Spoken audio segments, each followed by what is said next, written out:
যদি শুনতে চান, সময় বড় কম।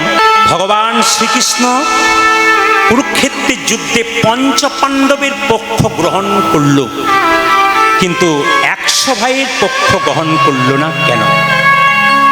এদিকে ভগবানের নিরপেক্ষ বিচার। ভগবানের কাছে চোরও যা, একজন সাধুও তা। একজন বাবার ছেলে যদি চাষ করে খায়, ও যেমন একজন বাবার কাছে যে শিক্ষকতা করে সেই ছেলেও তেমন। তাই কৌরবদের পক্ষ ভগবান গ্রহণ করলেন না, পঞ্চপাণ্ডবদের পক্ষ গ্রহণ করলেন কেন? না, শরীরে হাতের মধ্যে যদি গ্যাংরিন হয়, পচে যায়, হাত যদি ক্যান্সার হয়ে যায়, ডাক্তার যদি বলে হাতটা কেটে বাদ দিতে হবে, জোরে বলুন, আপনি বাদ দেবেন কি না? জোরে বলুন বাবা, বাদ দেবেন? হ্যাঁ, বাদ দেবেন। কেন? এই হাতটার জন্য যদি আমার গোটা শরীরটা চলে যায়, তাহলে আমার হাতটা কেটে ফেলে দেওয়াই ভালো। ভগবান দেখলেন কৌরবরা অধার্মিক, অধার্মিককে যদি নষ্ট না করা যায়, ওদেরকে যদি দূরে সরানো না যায়, তবে ধর্ম কোনোদিন প্রতিষ্ঠা হবে। খুব গভীর কথা। এ কথা শুনলে আপনাদের জীবন জুড়িয়ে যাবে, এত গভীর কথা। শুনবেন, ভগবান তাই কি করলেন? কৌরবদের পক্ষ গ্রহণ করলেন না, পঞ্চপাণ্ডবের পক্ষ গ্রহণ করলেন। আর একটা কারণ আপনাদের বুঝিয়ে দিই। কুরুক্ষেত্রের যুদ্ধের আগে কৃষ্ণ একদিন কপট নিদ্রায় নিদ্রিত, মানে কৃষ্ণ একদিন ঘুমিয়ে পড়েছে, চালাকি করে চোখ মুজে ঘুমিয়ে পড়েছে। সেই দিন কুরুক্ষেত্রের যুদ্ধের আগে একবার দুর্যোধন যাবে তার কাছে, আর অর্জুন যাবে তার কাছে কিছু চাইতে। কৃষ্ণ চালাকি করে নিজের চরণে একটা আসন রেখেছে, আর নিজের মাথার সামনে একটা সিংহাসন রেখে দিয়েছে। সবাই তাকাবেন, যে যেখানে বসে আছেন। দুর্যোধন ছুটে গিয়ে মনে মনে ভাবলো, এই তো কৃষ্ণ মানের মান জানে, তাই তো আমার জন্য সিংহাসন দিয়েছে।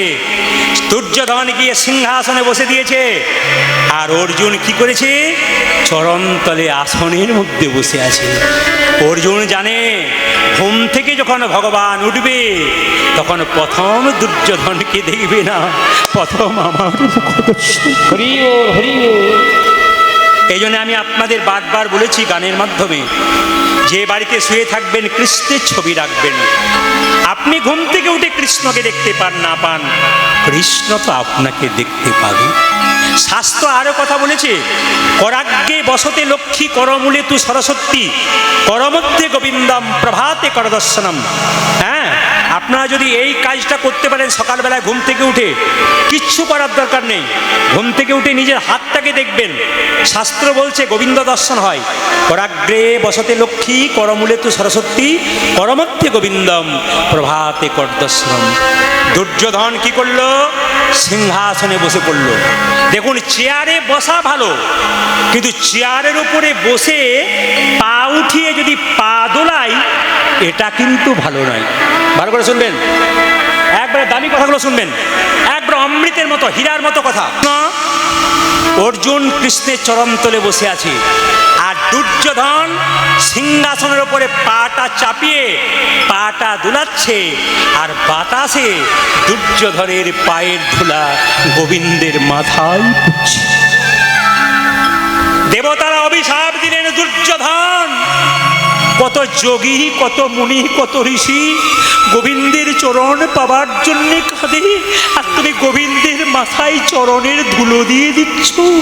তোমার তো দুষ্টের দমন তো হবেই, অভিশাপ দিলাম। দেবতারা বলল। ভগবান অর্জুনকে জিজ্ঞেস করলো, অর্জুন তুমি কি চাও? অর্জুন বলল, প্রভু আমি সেনাবাহিনী চাই না, আমি অস্ত্র চাই না, আমি তোমাকেই চাই না। তাই আমি আপনাদের বলতে চাই, অর্জুন বলল আমি কাকে চাই? আমি তোমাকেই চাই, কারণ তুমি তো আমার পরম। কৃষ্ণ বলল, আমি তো অস্ত্র ধরবো না, তোমাকে অস্ত্র ধরতে হবে না, তুমি যদি আমার সঙ্গে থাকো। ধর্ম যদি কারো কাছে থাকে, অধর্মের পরাজয় সব জায়গা। আর দুর্যোধন তখন অহংকারে মনে মনে ভাবছে, কৃষ্ণকে চাইলো, ও তো যুদ্ধই করবে না, ও তো অস্ত্রই ধরবে না, আমি তোমার সৈন্য চাই, অস্ত্র চাই। দুর্যোধন যখন বাড়ি ফিরে গেল, শকুনি দুষ্ট হতে পারে কিন্তু বুদ্ধিমান ছিলেন। তিনি বললেন, দুর্যোধন কি চাইলে? বলে, আমি অস্ত্র শস্ত্র চাইলাম, অর্জুন কৃষ্ণকে চেয়েছে। তখন শকুনি মনে মনে ভাবলো, আর তোমাকে রক্ষা করা যাবে না। এইখানেই বুঝলাম যুদ্ধের ফলাফল নির্বাচন হয়ে গেছে। তাই আপনাদের সামনে নিবেদন রইল বাবা, যে যেখানে বসে আছেন একটু মন দিয়ে শুনে নেবেন। কৃষ্ণ কেন পঞ্চপাণ্ডবের পক্ষ গ্রহণ করেছে? একটা কারণ আছে, দ্রৌপদীর কারণে। এইদিকে কেউ যদি অপরের অমঙ্গল কামনা করে তবে নিজের অমঙ্গল আগে হয়। কেমন একটু প্রমাণ দিয়ে দিই আপনাদেরকে। যখন দেখবেন দ্রৌপদী একদিন গঙ্গায় স্নান করতে গিয়েছিল, একজন মুনি গঙ্গায় স্নান করছিল, আর যখন কাপড়টা জলে ভেসে গিয়েছিল তখন কি করেছিল না, কাপড়টা যখন জলে ভেসে গিয়েছিল তখন মুনি বলেছিল, মা একটু কাপড় দাও। দ্রৌপদী টুকরো করে কেটে মুনিকে একটু কাপড় দিয়েছিল। তখন দ্রৌপদীকে মুনি বলেছিল, এই কাপড় তুমি একদিন বহু করে পাবে। আর একটা আশীর্বাদ তার ছিল, কোথায় বলুন তো? যখন দেখবেন শিশুপালকে ভগবান শ্রীকৃষ্ণ সুদর্শন চক্র দিয়ে মস্তক ছেদন করেছিল, কৃষ্ণের আঙুলটা কেটে গিয়েছিল। ভালো করে শুনবেন, দ্রৌপদী নিজের রেশমি কাপড় পরেছেন, রেশমি কাপড়, একবার শাস্ত্রে লেখা আছে, রেশমি কাপড় পরেছিল। ওই কাপড়টা টুকরো করে কেটে কৃষ্ণের আঙুলে বেঁধে দিল। কৃষ্ণ বলল, দ্রৌপদী তুমি তোমার কাপড়ের টুকরো করে আমার আঙুলে বেঁধে দিলি? দ্রৌপদী বলল, ওটা বেঁধে দিয়ে আমি খুশি নয়, আমার দেহের চামড়াটাকে খুলে যদি তোমার চরণের জুতো তৈরি করে দিতে পারতাম, ওতে আমি অন্তত একটু খুশি। শুধুই কি ভগবান পঞ্চপাণ্ডবের দিকে ছিল? একটু তাকাবেন, যে যেখানে বসে আছেন মন দিয়ে শুনবেন। দ্রৌপদীর যখন বস্ত্রণ হচ্ছে তখন দ্রৌপদী এক হাতে ভগবানকে বস্ত্র চাইছে আর এক হাতে নিজের বস্ত্রটাকে ধরে আছে। নারদ মুনি বলছে, প্রভু একজন মা বস্ত্রের জন্য বারবার কাঁদছে, তুমি বস্ত্র দিচ্ছ না। ভগবান বলছে, আমি তাকে পরীক্ষা নেবার জন্য প্রস্তুত, কিন্তু পরীক্ষা দেবার জন্য প্রস্তুত নয়। কেন জানো নারদ? যে দুহাত তুলে ডাকে না, আমি তার কাছে কোনোদিন যাই না। যেই না দ্রৌপদী দুহাত তুলেছে, যা কিছু আমার সকলিয়া তোমার, আমারই কেবল তুমি, জীবনে মরণে জনমে জনমে প্রাণনাথ হয়েও তুমি, এই বলে যে না হাত তুলেছে, ভগবান বসন জোগাড় করছে। দুর্যোধন বসন টানছে, 1 ঘন্টা 2 ঘন্টা 3 ঘন্টা 4 ঘন্টা জল তৃষ্ণা পেয়েছে। দুর্যোধন তার দাদাকে বলল, দাদা, বলে দাদা এক কাজ করো। বলে কি? তুমি এবার কাপড়টা টানো। যখন তার দাদা কাপড়টা টানছে, দুর্যোধন যখন বাড়িতে গেল দেখলো তার স্ত্রীরা উলঙ্গ হয়ে বসে আছে। দুর্যোধন জিজ্ঞেস করলো, হ্যাঁ গো, তোমাদের কাপড় কই? উলঙ্গ হয়ে বসে আছো কেন? সঙ্গে সঙ্গে দুর্যোধনকে বলল, তোমার আর তোমার দাদার জন্য এটা হলো। বলে কেন? ভগবান এত বস্ত্র পাবে কোথায়? আমাদেরগুলো টানছে আর দ্রৌপদীকে দান করে। তার মানে কি? যে অপরের অমঙ্গল চাই তার অমঙ্গল আগে হয়। একটু কথা আপনাদের বলে যাই, এই দেহের মধ্যেই কিন্তু পঞ্চপাণ্ডব আছে, আর এই দেহের মধ্যেই দ্রৌপদী আছে। এই দেহেই আছে যুধিষ্ঠির মহারাজ। যুধিষ্ঠিরকে কুরুক্ষেত্রের যুদ্ধে যুধিষ্ঠির যেমন ধর্মের পক্ষে ছিল, যুধিষ্ঠির ধর্মরাজ বলে পরিচিত হয়েছিল। যুধিষ্ঠির যেমন স্থির ছিল, যে ব্যক্তি সংসার যুদ্ধক্ষেত্রে নিজেকে ধর্ম নিয়ে বসে থাকবে আর স্থির থাকবে, তার মধ্যে যুধিষ্ঠির মহারাজ বর্তমান। একবারে দামি দামি কথা, যার মধ্যে স্থিরতা আছে তাহলে যুধিষ্ঠির কি? যার মধ্যে ধর্ম জ্ঞান থাকবে তিনি হচ্ছেন যুধিষ্ঠির। সবাই লক্ষ্য করুন, তাহলে ভীম কি? ভীম হচ্ছে সংকল্প, প্রতিজ্ঞা। কেন? দুর্যোধন যখন দ্রৌপদীর চুলের মুঠি ধরে রাজসভায় এনেছিল, সেদিন ভীম সংকল্প করেছিল যে যতক্ষণ না দুর্যোধনকে ধরে এনে দ্রৌপদীর সামনে তার বুকের রক্ত পান করতে পারবো, ততক্ষণ পর্যন্ত আমি জল পান করব না, আমি ওকে ধরে নিয়ে আসবো। ভীম হচ্ছে কি? প্রতিজ্ঞা। আপনাদের জীবনে আপনাদের প্রতিজ্ঞা করতে হবে, আমি কাল থেকে কৃষ্ণ ভক্ত হয়ে যাব, আর আমি অভক্ত হব না। আমি একটু সঙ্গ করব, একটু নিরামিষ খাবো, একটু ভগবানের ভজন করব, একটু ভক্ত হয়ে যাব, একটু সাধু সঙ্গ করব। এই সংকল্প করবেন। কেন? বলা তো যায় না কখন কার খেলা শেষ হয়ে যায়। কীর্তন শুনতে এসছেন, কে কখন চলে যাবে কেউ জানে না। ট্রেন আসবার সময় সিগন্যাল দেয়, আমরা জানতে পারি ট্রেন আসে। মৃত্যু আসবার সময় কোনো সিগন্যাল দেয় না, যে কোনো মানুষের জীবনে যে কোনো সময় আসতে পারে। সংসারে। তাহলে ভীম হলো সংকল্প, ভীম হলো প্রতিজ্ঞা ভেতরের মধ্যে। আর তৃতীয় কি বলুন তো? তৃতীয় অর্জুন। কোনটা কর্তব্য আর কোনটা কর্তব্য নয়, কি করা উচিত সংসারে আর কি করা উচিত নয়, এই জ্ঞান যার মধ্যে থাকে তিনি হচ্ছেন কি? তার নাম হচ্ছে অর্জুন। অর্জুনের এক নাম কি ছিল? গুরাকুশ। কেন? ভূমকে জয় করেছিল বলে। অর্জুনের এক নাম কি ছিল? সব্যসাচী। দুহাত একসঙ্গে চলতো, তাকে সব্যসাচী বলা হয়। আর অর্জুনের একটা নাম ছিল ধনঞ্জয়। রাজসূয় যজ্ঞে তিনি কি করেছিলেন না, রাজসূয় যুদ্ধ যখন হয়েছিল, রাজাদের সঙ্গে রাজাদের যুদ্ধ হয়েছিল, প্রচুর ধন ঐশ্বর্য তিনি এনেছিলেন, ওই জন্য তাকে বলা হয় ধনবান। হ্যাঁ, এই জন্য আপনাদের কাছে নিবেদন রইল, ধনঞ্জয় বলা হয়। এই জন্য আমাদের অর্জুনকে মায়েরা ডাকার মতো ডাকতে পারলে ভগবান তার দাস হয়ে যায়। কেন? দেখুন, কুরুক্ষেত্রের যুদ্ধে রথের উপরে কে চেপেছিল? জোরে বলুন। অর্জুন। রথ চালিয়েছিল কে? জোরে বলুন। কৃষ্ণ। আচ্ছা বলুন তো, আমি যে গাড়িতে এসেছি সেই গাড়িটা যদি ধুলোবালি লেগে যায়, আমি মুছে দেবো না আমার ড্রাইভার মুছবে? জোরে বলুন। জোরে বলুন, কে মুছবে? ড্রাইভার। আমি যে সিটটাতে বসে থাকি ওই সিটের মধ্যে ভালো করে পরিষ্কার পরিচ্ছন্ন করবে আমি চাপবার আগে কে? আমার ড্রাইভার। আচ্ছা বলুন তো, কুরুক্ষেত্রের যুদ্ধে অর্জুন বসে আছে, কৃষ্ণ ড্রাইভার হয়ে আছে। অর্জুন যেখানে বসবে সে আসনটা পরিষ্কার করে দিচ্ছে। অর্জুনের যে রথের ঘোড়া রয়েছে ওই ঘোড়াগুলোকে ধুয়ে মুছে পরিষ্কার করছে। চাকার মধ্যে কোনো কাদাবালি লেগে গেলে ওগুলো পরিষ্কার করছে। ভগবান প্রমাণ দিচ্ছে, অর্জুন তোমাকে দেখে জগতের সবাইকে দেখাতে চাই, কে যদি তোমার মতো ভালোবাসতে পারে তবে আমি তার কাছে গিয়ে দাস হয়ে তাই গৌর হরি বল, দাস হয়ে যাবে যদি ভগবানকে ডাকার মতো। অনেকে আমাকে জিজ্ঞেস করে মন্ত্র বলবো, ভুল হয়ে গেলে কি হবে? গুরু মন্ত্র বলবো, ভুল হয়ে গিয়ে কি হবে? আরে ভুল হোক, সাইকেলে চাপতে সিটে চাপবে কখন? হাফ পেটেলে চাপতে চাপতে তো সিটে চাপা হয়। বাবা, দস্যু রত্নাকর মোরা মোরা বলতে বলতে একদিন তো রাম বলতে পড়েছিল। আপনি ভুল বলতে বলতে একদিন ঠিক বলতে পারবেন। গীতা পড়বেন, ভগবানের নাম করবেন, ভুল হোক সাধুগুরু বৈষ্ণবের সামনে গিয়ে ভুলটাকে কাটিয়ে নেবেন, কিন্তু ভগবানকে ভাবের সঙ্গে ভক্তি করবেন। ইনি হচ্ছেন কে? অর্জুন। আর দেখুন নকুলকে, যার কোনো কুল নাই, এ কুলো নাই ও কুলো নাই, তার নাম নকুল। এরপরে কেউ বাড়িতে নকুল নাম রাখবেন? যার কোনো কুল নাই তার নাম নকুল, মানে এ কুলো নাই ও কুলো নাই। এখানে তত্ত্ব কিন্তু ভেতর আর বলছে, নদীর একার কহে ছাড়িয়া নিঃশ্বাস, ও পারেতে সর্বসুখ আমার বিশ্বাস।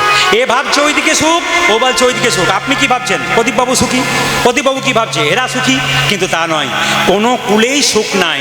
যার জীবনে সুখ এসেছে জানবেন তার দরজাতে দুঃখ বেল বাজাচ্ছে আপনার কাছে আসবে বলে। আর যার জীবনে দুঃখ এসেছে তার দরজাতে সুখ বেল বাজাচ্ছে এবার আসবে বলে।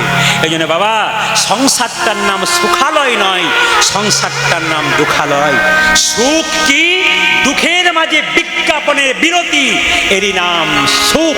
দুঃখের মাঝে বিজ্ঞাপনের বিরতি, এর নাম হচ্ছে সুখ। আর সহদেব কে বলুন তো? সহদেব হচ্ছে 5 ভাইয়ের মধ্যে সবচাইতে দেখতে ভালো। ওই জন্য সহদেব কে বলুন তো? সহদেব হচ্ছে ভক্তি। ভক্তি হচ্ছে সুন্দর। মায়েরা, ভক্তি যার কৃষ্ণ তার, সর্বশাস্ত্রে কয় ভক্তি না থাকিলে কৃষ্ণ দেখিলেই বা নেতাই গৌর হরি বল বলে কি হয়। সবাই ভগবানের চরণে যখন প্রণাম করবেন 3 ভাবে প্রণাম করতে হয়, কায়, মন আর বাক্য। এটা কিন্তু নতুন কথা শুনবেন। কায়, মন, বাক্য মানে কি? আপনার শরীরটাকে ভগবানের চরণে লম্বা হয়ে পড়ে বলবেন, হে প্রভু এই দেহ তোমার দেওয়া, তোমার চরণে আমি দিয়ে দিলাম। আর মন কি? মানে মন মানা ভব মদ ভক্ত মদ জাজিমাং নমস্কুরু। তুমি কিছু দেবে আর না দেবে, তোমার মনটা গোবিন্দের চরণে দাও। আর বাক্য মানে কি? বাক্য মানে হচ্ছে যখন ভগবানকে প্রণাম করবেন, হে কৃষ্ণ করুণা সিন্ধু দীনবন্ধু জগৎপতে গোপেশ গোপিকা কান্ত রাধা কান্ত নমস্তুতে।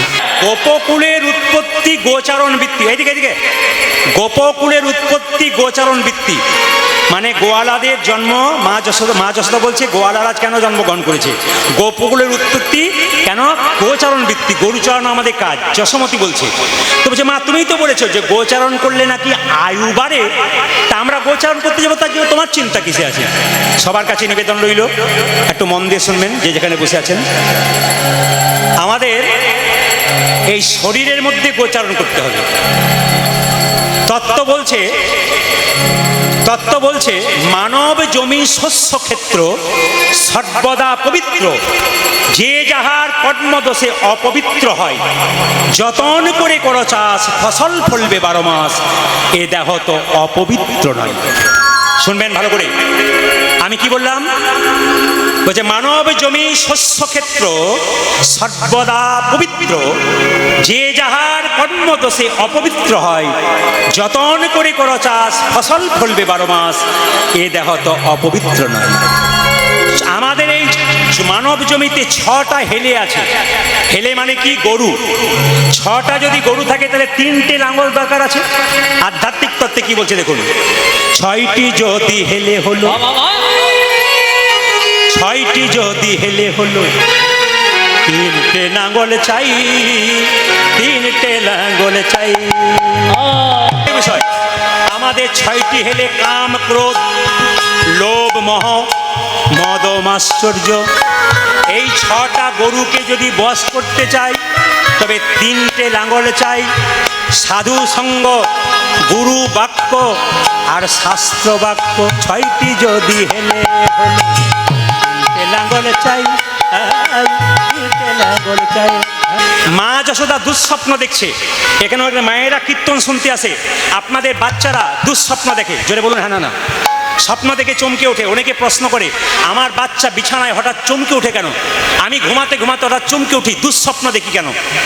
এটা কি শাস্ত্রের কোনো বিধান আছে? হ্যাঁ আছে, শাস্ত্রের বিধান আছে। সবাই শুনবেন, যদি প্রতিদিন প্রায় কেউ দুঃস্বপ্ন দেখেন, রাত্রিবেলায় ঘুমে চমকে ওঠেন, শাস্ত্র নির্দেশ দিয়েছে আপনি শোবার আগে হাত পা মুখ ধুয়ে আপনি বিছানায় শোবেন।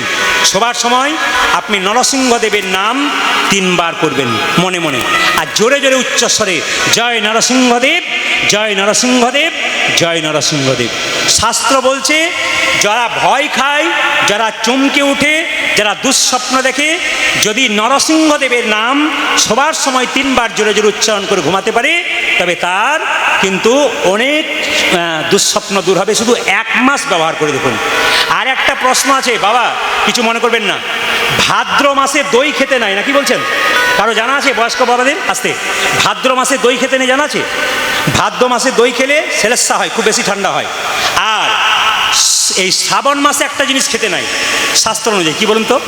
আমার বাবারা জানে, মায়েরা জানে, 2-1 জন বলছে, আপনারা কে জানেন না? বাবারা বলে কি বলুন তো? শাক। শ্রাবণ মাসে শাক খেতে নাই কেন? পুরাণ বলছে যে শ্রাবণ মাসে শাকের মধ্যে স্বয়ং ব্রহ্মা বাস করেন, তাই শ্রাবণ মাসে শাক খেতে নাই। যে যেখানে বসে আছেন কান খুলে শুনে নেবেন কথাগুলো। কি বললাম? শ্রাবণ মাসে শাক খেতে নেই কেন? এই সময় শাকের মধ্যে স্বয়ং ব্রহ্মা বাস করেন, এবং চিকিৎসা বিজ্ঞান বলছে এই সময় শাক খেলে শরীরের মধ্যে রোগের বৃদ্ধি হয়। বলে কেন? এই সময় শাকের মধ্যে দেখবেন প্রচুর পোকা জন্ম হয়, শাকটাকে নষ্ট করে দেয়। ওই জন্য শ্রাবণ মাসে শাক খাওয়া আমাদের একেবারে নিষেধ রইল। সঙ্গে সঙ্গে ভগবান শ্রীকৃষ্ণ গোষ্ঠে যাবে। মা যশোদাকে শ্রীরাম বলছে, মা তোমার কোনো চিন্তা নেই, মা তোমার ছেলেকে গোষ্ঠে নিয়ে যাব। ও মা, তোমার ছেলেকে গোষ্ঠে নিয়ে যাই কেন জানো? তোমার ছেলে যখন গোষ্ঠে আসে, তোমার ছেলেকে দেখা করার জন্য কতজন আসে। হ্যাঁ রে বাবা, তারা কারা? আমরা চিনি না তারা কোথা থেকে আসে, তবে হ্যাঁ তাদের দেখে কিন্তু খুব খুশি হই আমরা। ওই যে তোমার গোপাল যখনই বাঁশি বাজায়, ওই বাঁশির সরে একবারে সুন্দর করে চলে আসে। যেখানে কীর্তন শুনতে এসছেন, প্রণাম 3 ভাবে হয়, শাস্ত্র বলছে। তাকান আমার দিকে। একটা হচ্ছে দণ্ডবত প্রণাম, মানে লাঠির মতো লম্বা হয়ে পড়ে, যেটা বৈষ্ণব বাবারা করেন, এটা দণ্ডবত প্রণাম। সাষ্টাঙ্গ, 6টা অঙ্গ মাটির সঙ্গে ঠিকবে। কি কি? 2টো হাত, 2টো পা, একটা কপাল। কটা হলো মায়েরা? একটা বক্ষ। কটা হলো? 6টা। কিন্তু মায়েরা কিন্তু দণ্ডবত প্রণাম করতে পারবেন না, আপনার পঞ্চাঙ্গে প্রণাম করবেন। হাঁটু গেড়ে প্রণাম করবেন, 2টো পা, 2টো হাত, 1টি কপাল, এই 5টা অঙ্গ দিয়ে আপনি প্রণাম করবেন। একটা ত্রিঅঙ্গ প্রণাম। ত্রিঅঙ্গ মানে অনেকে দেখবেন মন্দিরে যায় না, এরকম করে 2টো হাত নিয়ে এরকম করে কপালে ঠিকই প্রণাম করে, এটা অধম প্রণাম। এখন একটা প্রণাম আছে, দেখলেই স্কিন টাচ প্রণাম। ওটার নাম হচ্ছে স্ক্রিন টাচ প্রণাম। কিছু মনে করবেন না, কদিন আগে আপনাদের নদিয়াতেই গান করছিলাম, আসরটার নাম করবো না, কারণ যার বাড়িতে বাসা আছি সেই বাসাতে যখন ছিলাম তখন দেখছি ওনার বৌমা বাইরে থাকে, এসেছে, বাবাকে দেখি প্রণাম করছে, আমাকে প্রণাম করছে, তো দেখছি বাবার হাঁটুতে প্রণাম করছে। তো বাবা বলছে তুমি হাঁটুতে প্রণাম করছো কেন? আসলে জিন্সের প্যান্ট পরেছে, এখানটা ফাটা আছে, যদি আরও ফেটে যায় ওই ভয়ে ওই ওপর থেকে প্রণাম করছে আর কি। মানে প্রণামটা কোন জায়গায় গেছে। তবে আপনাদের বলে যায় মায়েরা, দেবদেবীকে প্রণাম করবেন ডান দিকে রেখে, ভগবানকে প্রণাম করবেন বাঁ দিকে রেখে, আর সাধুগুরু বৈষ্ণবকে প্রণাম করবেন কোন দিকে? সোজা রেখে। কি বললাম মায়েরা? সামনাসামনি প্রণাম করবেন। একটা কথা বলি, আপনারা যখন ভগবানকে প্রণাম করবেন বা কোনো ব্যক্তিকে প্রণাম করবেন, নামের ঝোলা হাতে নিয়ে প্রণাম করবেন না। অনেকে নামের ঝোলা হাতে নিয়ে দেখবেন কেউ কাউকে প্রণাম করে দেয়। কোনো ব্যক্তিকে প্রণাম করতে গেলে নামের ঝোলা জপমালা হাতে নিয়ে কিন্তু কোনোদিন প্রণাম করবেন না। তবে রামচন্দ্রের মা বিমাতা কই চলে যাচ্ছে বিষের ভাণ্ড নবনীর ভাণ্ড নিয়ে। রামচন্দ্র মনে মনে ভাবছে, মা গো তুমি কেমন আছো? এই বলে যেই না বিমাতা কইকে জড়ি ধরেছে, বিমাতা কই কেঁদে কেঁদে বলে, মা গো তুমি আমার মা। বিমাতা কই যেই না রামচন্দ্রকে বলেছে, ওরে রাম তুই আমায় মা বলে ডাকলি, কথা দে তোর যখন অভিমান নেই, আমার গর্ভে জনমনি আমার স্তন দুগ্ধ পান করে আমার মনোবাসনা পূর্ণ করবি। ভগবান রামচন্দ্র কথা দিল, মা গো আগামী দাপরে কংসের কারাগারে কৃষ্ণ হব আমি, তুমি হবে দৈবকী, তোমার গর্ভে জন্ম নেব, কিন্তু তোমার স্তন দুগ্ধ পান করব না। মায়েরা এখানে একটা দারুণ কথা আছে কিন্তু, এই যে চিরের মালসা ভোগগুলো আপনারা নিচ্ছেন, যে মাটি থেকে মালসা তৈরি প্রথম তৈরি হয়েছিল তার কথাটা আপনাদের বলে দিই। দেখুন, একটা মেয়ে বাচ্চা জন্ম দেবার পরে যদি বাচ্চা মরে যায় বা বাচ্চা কেউ নিয়ে চলে যায়, তবে মায়ের দুগ্ধ দেখবেন আপনা আপনি ঝরে পড়ে। হরে কৃষ্ণ, মায়েরা জানতে পারবেন, একটা মায়ের বাচ্চা হবার পর যদি বাচ্চা কেউ কেড়ে নেয় বা বাচ্চা মরে যায়, হরে কৃষ্ণ, বাচ্চা কেড়ে নেয় বা বাচ্চা যদি মরে যায়, তার স্তনদুগ্ধ দেখবেন আপনা আপনি ঝরে পড়ে। দৈবকীর গর্ভে কৃষ্ণ জন্ম নেবার পর যখন চলে গেছে, তখন দৈবকী বারবার কাঁদছে, তুই আমায় কথা দিয়েছিলি তুই আমার গর্ভে জন্ম নিবি, তুই আমার স্তনদুগ্ধ পান করতে পারলি না বাবা, এই যে আমার স্তনদুগ্ধ মাটিতে পড়ছে, এই দুগ্ধটার কি হবে? মা গো কথা দিলাম, যে দুগ্ধটা তোমার ওই মাটিতে পড়ছে, ওই মাটি থেকে কলিযুগে চিরের মালসার মাটি তৈরি হবে। সবাই শুনে, কথা দিলাম মা আগামী দাপরে কংসের কারাগারে কৃষ্ণ হব, তুমি হবে দৈবকী, তোমার গর্ভে জন্ম নেব, কিন্তু তোমার স্তনদুগ্ধ পান করব না। তবে তোমার গর্ভে জন্ম নিয়ে তোমার স্তনদুগ্ধ পান করব কোন দিন? যেদিন নদিয়ায় গৌরাঙ্গ হব। এই বলেছিল সেই দিন তোমার মনোবাসনা পূর্ণ করব। সেদিন মাথায় কি বাঁধবো জানো মা? আহা, সেদিন মাথায় বাঁধব নামা বলি, কাঁধে নেব ভিক্ষার ঝুলি, মাথায় বাঁধব নামা বলি, কাঁধে নেব ভিক্ষার ঝুলি, মাথায় বাঁধব নামা বলি, কাঁধে নেব ভিক্ষার ঝুলি, সেদিন মাথায় বাঁধব নামা বলি, কাঁধে নেব ভিক্ষার ঝুলি। জয় রাধে শ্রী রাধে বলে বেড়াইব ভারে হরিব। হরি জয় রাধে শ্রী রাধে বলে বেড়াইব দরে দরে। জয় রাধে শ্রী রাধে বলে বেড়াইব দারে দারে। জয় রাধে শ্রী রাধে বলে বেড়াইব দাদে দাদে। দারে দারে বেড়াই। আমি দাদে দাদে বেড়াইব। কিছু মনে করবেন না, এতজন কীর্তন শুনতে এসছেন। দারে দারে বেড়াই, আমি দাদে দাদে বেড়াইব। দারে দারে বেড়াই, দাদে দাদে বেড়াইব। জয় রাধে শ্রী রাধে বলে দারে দারে বেড়াই। ওগো জয় রাধে শ্রী রাধে বলে দাদে দাদে বেড়াইব। জয় রাধে শ্রী রাধে বলে দারে দারে বেড়াই। জয় রাধে শ্রী রাধে বলে। আজকের গীতব্য বিষয় হচ্ছে ভগবান শ্রীকৃষ্ণের পূর্বগোষ্ঠ, বিকালবেলায় হবে উত্তরাগোষ্ঠ। যদি আমি একটা লীলার জন্য এখানে এসেছি, আপনারা সবাই লক্ষ্য করুন। গো মানে কি? এইদিকে গো মানে ইন্দ্রিয়, গো মানে পৃথিবী, গো মানে চন্দ্র, গো মানে সূর্য, গো মানে গাভী, অনেক রকম অর্থ হয়। আর গোষ্ঠ মানে কি? এদিকে গোষ্ঠ মানে কি? গোষ্ঠ মানে বাথান, গোষ্ঠ মানে গোচারণ ভূমি, গোষ্ঠ মানে হচ্ছে গোশালা, গোষ্ঠ মানে হচ্ছে ব্রজভূমি। আজ হ্যাঁ, চারণ ক্ষেত্র। সবার কাছে নিবেদন রইল, এই গোষ্ঠলীলা কীর্তন আপনারা শুনতে এসছেন। সকালবেলায় সূর্য পূর্ব দিকে উঠেছে, ধীরে ধীরে মধ্য গগনে, তারপর পশ্চিম আকাশে ঢলে পড়বে। ও মায়েরা, যেদিন প্রথম আমরা মায়ের কোলে এলাম, সেদিন আমাদের সূর্য উদিত হলো। যার যেমন বয়স, সে সেরকম উপর দিকে আস্তে আস্তে উঠে যাচ্ছেন। একটা করে রাত্রি পেরোচ্ছে, মানে আপনার জীবনের খাতা থেকে একটা করে দিন কমে যাচ্ছে। এইদিকে এইদিকে একটা করে রাত্রি পেরোচ্ছে, মানে আপনার জীবনের খাতা থেকে একটা করে দিন কমে যাচ্ছে।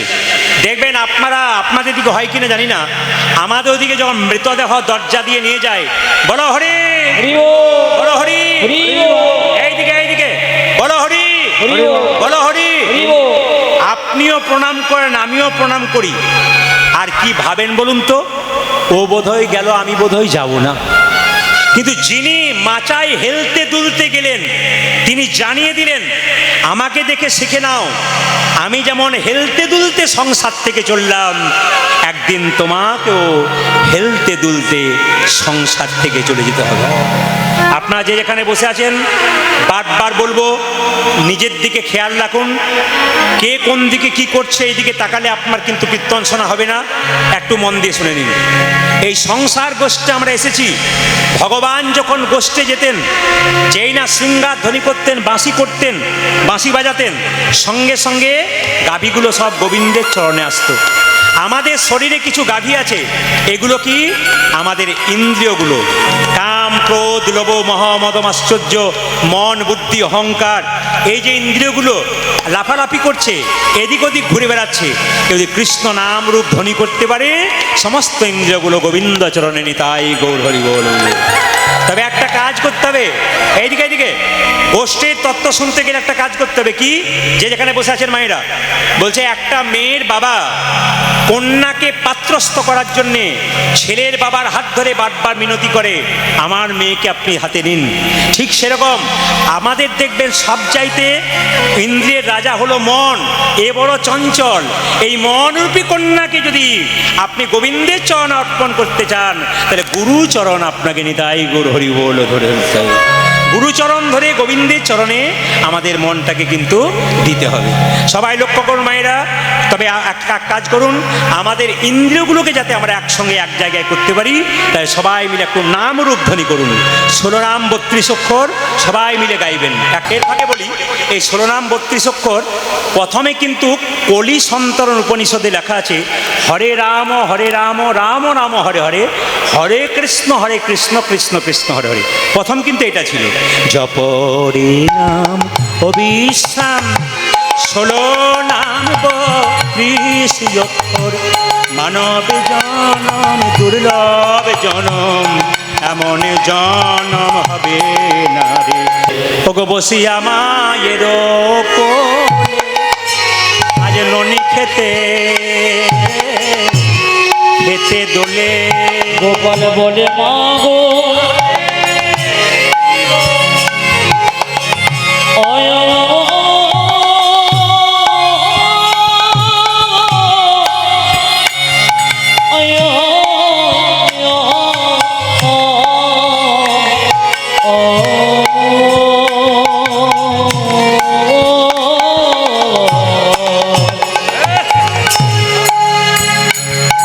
ওগো বসে মায়ের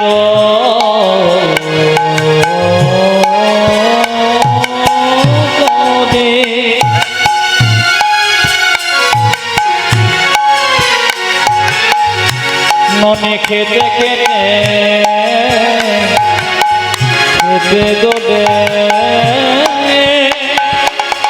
হেন কালে শ্রীরাম এলো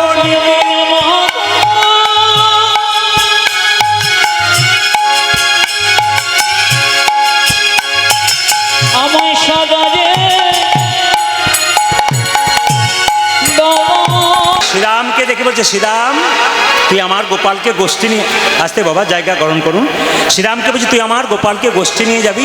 বলে, হ্যাঁ আমি তোমারকে গোপালকে গোষ্ঠী নিয়ে যাবো। বলছে, হ্যাঁ রে বাবা, আজকের দিনে কিন্তু আমার গোপালকে কোনো মতেই গোষ্ঠে যেতে দেবো না। আমার নীলমণিকে তুই ঘরে রেখে যা। কারণ কেন জানিস? আজি নিশি অবসানে।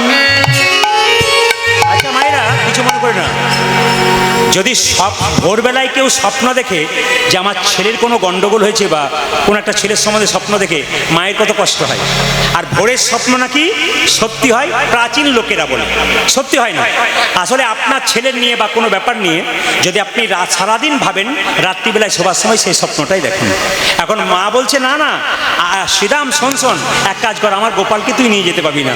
কারণ আমি স্বপ্ন দেখেছি আমার গোপালকে বনে সাপে ধরেছে, কালিয়নাগ সাপে ধরেছে, আস্তে আস্তে লেজ ধরে বারবার বেষ্টন করছে। শ্রীরাম বলছে, মা শোনো, এ স্বপ্ন তুমি ভুল দেখেছো। আপনারা সবাই জানেন একদিন ভগবান শ্রীকৃষ্ণ গোষ্ঠে গিয়ে কালিয়নাগকে দমন করেছিল।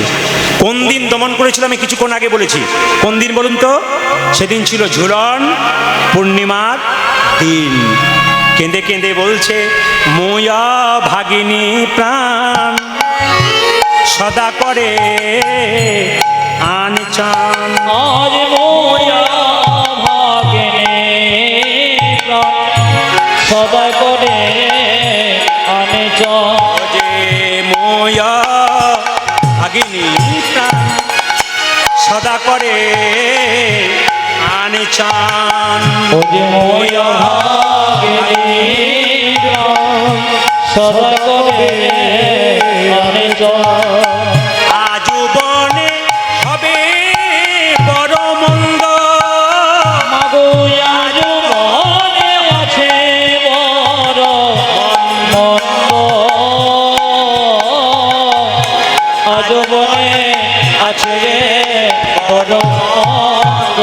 আমি স্বপনে দেখেছি, স্বপন দেখেছি, স্বপনে দেখেছি, স্বপন দেখেছি।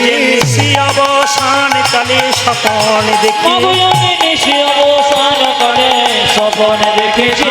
নিশি অবসান কালে স্বপন দেখে চমকে উঠলাম, নিশি অবসান করে স্বপন দেখে চমকে উঠলাম, নিশি অবসান করে স্বপন দেখে চমকে উঠলাম। নিশি অবসান করে নিশি অবসান করে আজ স্বপন দেখেছি। ও গোয়া জোয়ানে আছে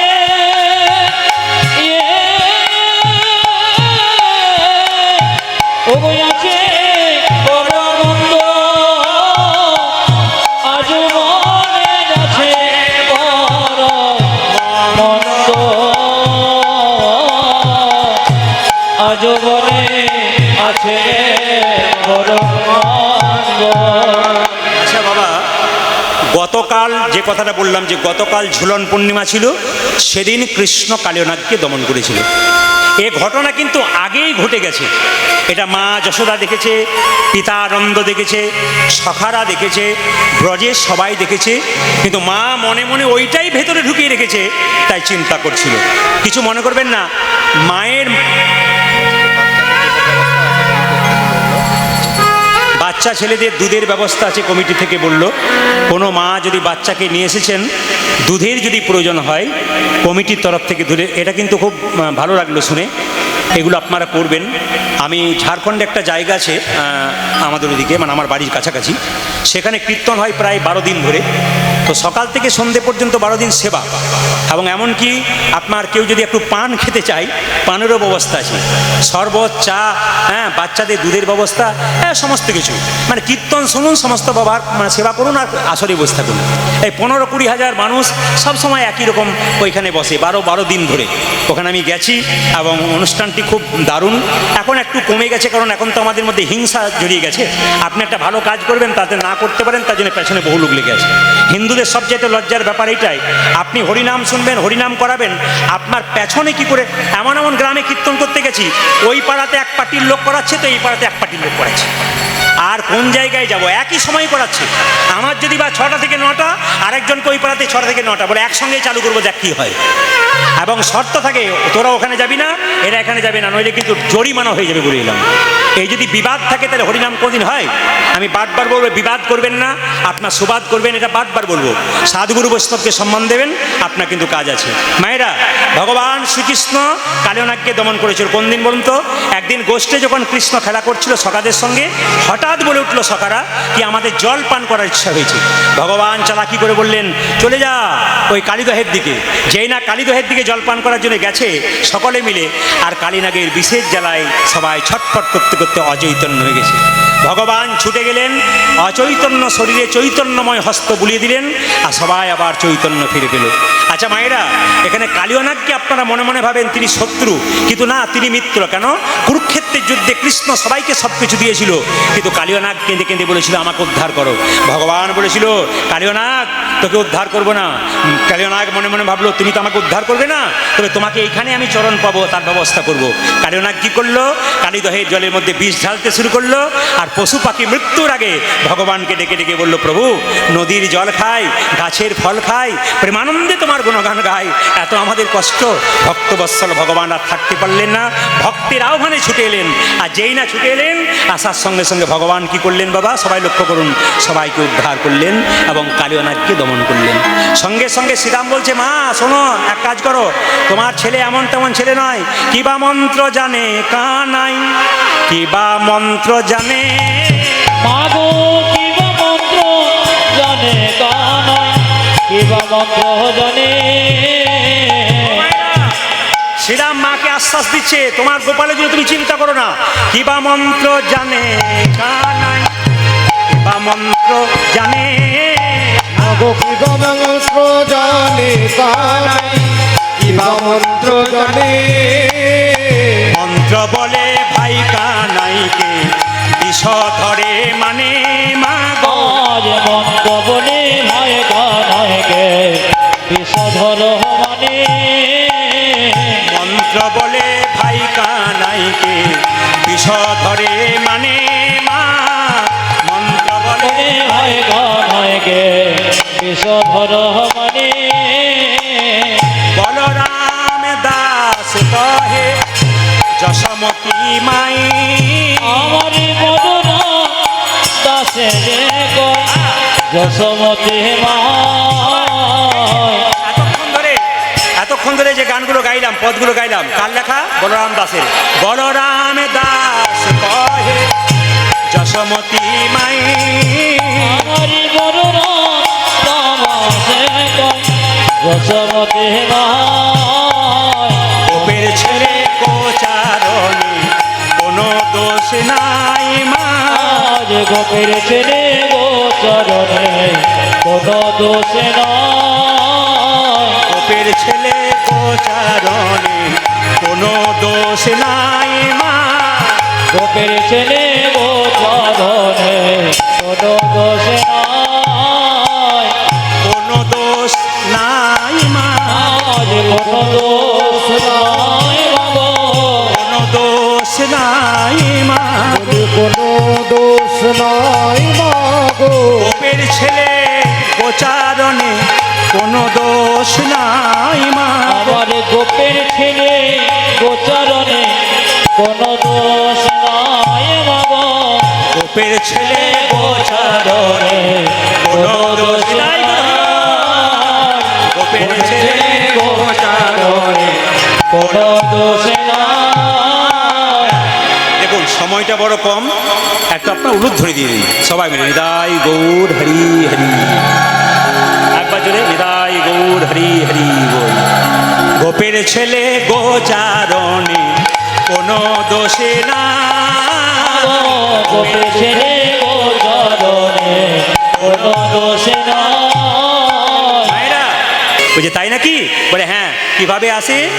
শ্রীরাম কহিছে যশোদামা, আই শ্রীরাম কহিছে যশোদা মা, শ্রীরাম কহিছে যশোদা মা। ও শ্রীরাম কহিছে যশোদা মা। এ তুই কথা বলতে বলতে এদিক ওদিক তাকাচ্ছিস কেন? শ্রীরাম মাকে বলছে বনের কথা, বলতে বলতে এদিক ওদিক তাকাচ্ছে। বলে কেন? বলছে মা এদিক ওদিক তাকাচ্ছি কেন জানো? বলাই দাদা বলেছে বনের কথা ঘরে বলবি না, যদি বলিস না তোকে মারবো। যেন শোনে না মা, যেন শুনে যেন শোনে না মা, যেন শোনে না মা। বনের কথা বলাই দাদা যেন শোনে না। ওই জীবনে কথা বলাই দাদা যেন শুনে না মা। বনের কথা বলাই দাদা যেন শোনে না মা। এই বনের কথা বলাই দাদা যেন শুনে না মা। তোমার বনের কথা বলবো বারণ করেছে তো, আমি চাই তুমি কিন্তু দায়িত্ব নেবে। যদি আমার দাদা শুনতে পায় আমাকে মারতে যায়, তোমার দায়িত্ব রইল যেন আমি মার না খাই। সঙ্গে সঙ্গে বলছে তাহলে বল বল, কোনো চিন্তা না, আমি কথা দিলাম তো তোকে বলাই কিছু করবে না। ওগো শ্রীদাম কহিছে যশোদা মাই, আমার সীতাম কহিছে যশোদা মা। শ্রীদাম কহিছে যশোদা মা। ও শ্রীরাম কহিছে যশোদা মা।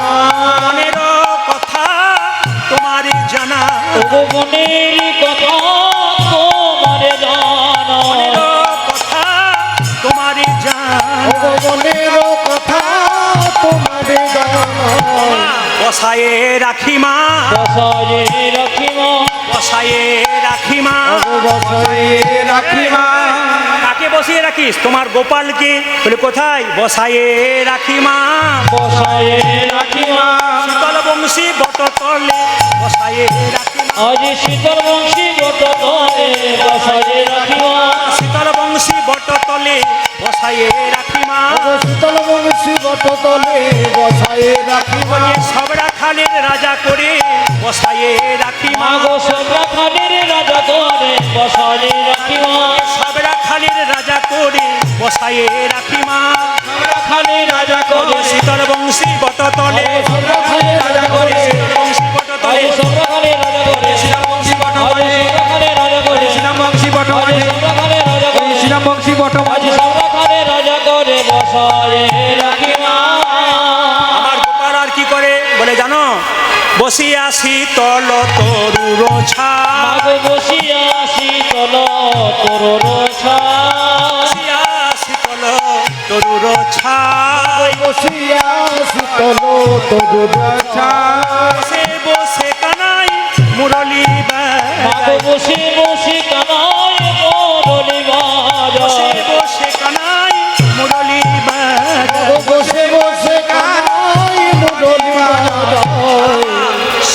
শুনিয়া মধুর মুরলি স্বরে। আজ শুনিয়া মধুর মুরলি স্বরে। তোমার গোপাল যখন বাঁশি বাজায় কতজন ছুটে আসে। ওগো শুনিয়া মধুর মুরলি স্বরে, শুনিয়া মধুর মুরলি স্বরে। শুনিয়া মধুর মুরলি স্বরে। শুনিয়া মধুর মুরলি স্বরে। কতজন আসে মিনতি করে, কত জনায় আসি মিনতি করে। কতজন আসে মিনতি করে। কতজন আসি মিনতি করে। তোমার গোপালকে কি করে জানো? প্রদক্ষিণ করে মা। মাগো প্রদক্ষিণ করে মা। সারা কারারে বললাম তো জানি না, মর্তের কোনো মানুষ নয়, কোথা থেকে আসে বুঝতে পারি না। তোমার গোপালকে সে কি করে জানো? প্রদক্ষিণ করে মা, প্রদক্ষিণ করে মা। প্রদক্ষিণ করে মা। প্রদক্ষিণ করে মা। তোমার গোপালের চারিপাশে প্রদক্ষিণ করে রে। তোমার গোপালের চারিপাশে প্রদক্ষিণ করে মা। তোমার গোপালের চারিপাশে প্রদক্ষিণ করে মা। তোমার গোপালের চারিপাশে প্রদক্ষিণ করে মা। ও মা আবার কি করে জানো? আবার তোমার গোপালের চরণ দুটো ধৌত করে, চোখের জলে ধৌত করে মা। ধৌত করে মা। ধৌত করে মা। ধৌত করে মা। ও যে তোমার গোপালের চরণ যুগলে ধৌত করে মা। আজ তোমার গোপালের চরণ যুগলে নয়ন জলে ভেসে মাগো ভেসে তোমার গোপালের চরণ যুগলে নয়ন জলে ভেসে ভেসে। তোমার গোপালের চরণ যুগলে নয়ন জলে ভেসে ভেসে। আজ তোমার গোপালের চরণ যুগলে নয়ন জলে ভেসে আজ তোমার গোপালের চরণ যুগলে ধৌত করে মা। মায়েরা আবার কি বলে জানেন? ক্ষমা করো হে, মাগো ক্ষমা করো হে। ক্ষমা করো হে। ক্ষমা হে তুমি পিতা আমি পুত্র ক্ষমা করো হে। ওগো তুমি পিতা আমি পুত্র ক্ষমা করো হে। দেখুন, শ্রীরাম তো সরল। শ্রীরাম বলতে যাচ্ছে মা তোমার গোপালের বিয়েই হলো না, আর বলে কিনা তোমার গোপালকে বাবা বলছে, তো তুমি পিতা আমি পুত্র। শ্রীরাম তো জানে না গোপাল হলো জগতের নাথ, জগতের পিতা।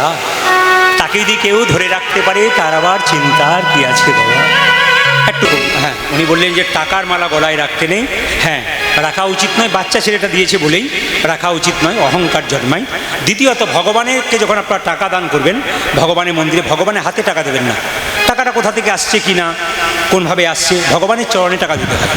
এর একজন গুরুজন আমাকে বলেছিলেন, একজন ব্রাহ্মণ পুজো করছেন, তাকে বললেন বাবা টাকাটা ভগবানের হাতে, কোনো দেবীর হাতে দেবে না, কিন্তু দেবীর চরণ তলে দেবে। কেন?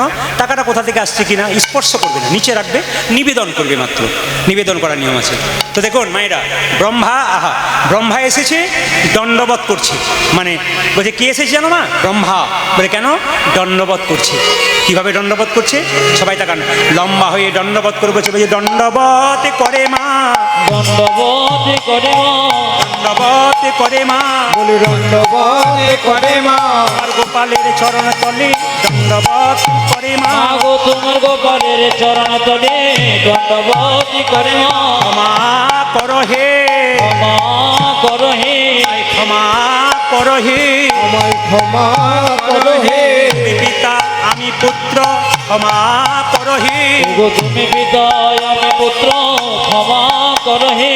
তুমি পিতা আমি পুত্র ক্ষমা করো হে। বলি তুমি পিতায় আমি পুত্র ক্ষমা করো হে। দণ্ডবত প্রণামটা হচ্ছে সর্বশ্রেষ্ঠ প্রণাম। বলছে মা আর কি দেখলাম জানো? হংসের পরে চড়ি চতুর্মুখে মন্ত্র, আজ হংসের পরে চরে চতুর্মুখে মন্ত্র বলে, হংসের পরে চড়ি চতুর্মুখে মন্ত্র পড়ি। হংসের পদে চড়ি চতুর্মুখে মন্ত্র পড়ি। মায়েরা স্তব করে তোমার গোপালের চারিপাশে, তবে করে কানাজের পাশে, স্তব করে গোপালের চারিপাশে।